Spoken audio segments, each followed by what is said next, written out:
بڕیاری تاپۆکردنی خان و زەویە بێتاپۆکانی قەزای کۆیە کەوتە بواری جێبەجێکردنەوە. قایمقامی قەزای کۆیە بە کورسات نیوزی ڕاگەیاند دەستیان کردووە بە جێبەجێکردنی بڕیارەکەی قوبات تاڵەبانی جێگری سەرۆکی حکوومەتی هێرێم بۆ تاپۆکردنی ئەو زەوی و خانوانەی تاکو ئێستا لە سنووری قەزاکەدا تاپۆیان نییە. ئەو خانوانە هەیە تێدایەتی ساڵانی هەفتا و هەشتاکانیشە کە تاوەکو ئێستا تاپۆی نەبووە. بڕیارێکی گرنگ بەڕاستی بۆ خەڵکانەی کە تا ئێستا کە ئەو مڵک و ئەملاکان هەیە بەڵام وەکو ڕسمیات لە شارەوانی تۆمار نەکراوە تاپۆی نەبووە.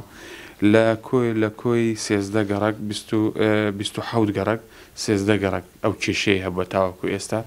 ئێمە کۆبوونەوەکەی ئەمڕۆ بڕیارماندا کە بە زووی بکەوینە کارکردن و ئیشی پرۆسەکە دەست پێ بکەین بۆی هاوڵاتیان تێدا سوودمەند بن. سوودمەندبووانی بڕیاری تاپۆکردنی خانووە بێتاپۆکانی قەزای کۆیە دڵخۆشن بەو بڕیارە و بە یەکێک لە گرنگترین بڕیارەکانی حکوومەتی دەزانن کە لە بەرژەوەندی تەواوی هاوڵاتیاندایە. دەستخۆشیان لێ دەکەم بەڕاستی بڕیارێکی باشە.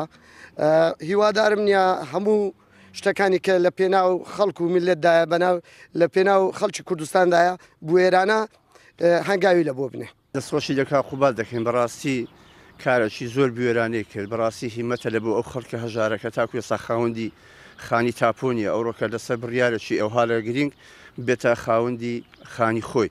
هەموو خانەکان تەزاوزن هەر ڕۆژێ بە کێشەیەکمان لە بۆ دروست دەکردن.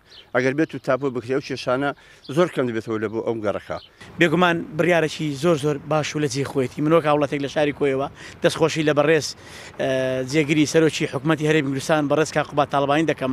بەڕاستی تا ئێستا بڕیارێکی وە شاو لە جێ نەدراوە بڕیارێکی لە جێ خۆیەتی چکە لەبەرەوەی ئەو کەسانە مستەفید دەبن لەو بڕیارێکە خەڵکی هەژار و چینی فەقیرن ئەو چینی کەوا توانای کردنی خانووی تاپۆیان نییە کردنی عەردی تاپۆیان نییە بۆیە دەستخۆشی لە بەڕێز کا قوبات دەکەم دووبارە بڕیارێکی زۆر لە جێ و سپاسی دەکەین. بەڕاست بە واژۆی قوبات تاڵەبانی جێگری سەرۆکی حکوومەتی هێرێم بڕیار بۆ تاپۆکردنی خان و زەویە بێتاپۆکانی قەزای کۆیە دەرچوو کە نزیکەی 7000 خان و زەوی بڕیارەکە دەیانگرێتەوە و لە کۆی 27 گەڕەکی قەزاکە 13 گەڕک سوودمەند دەبن.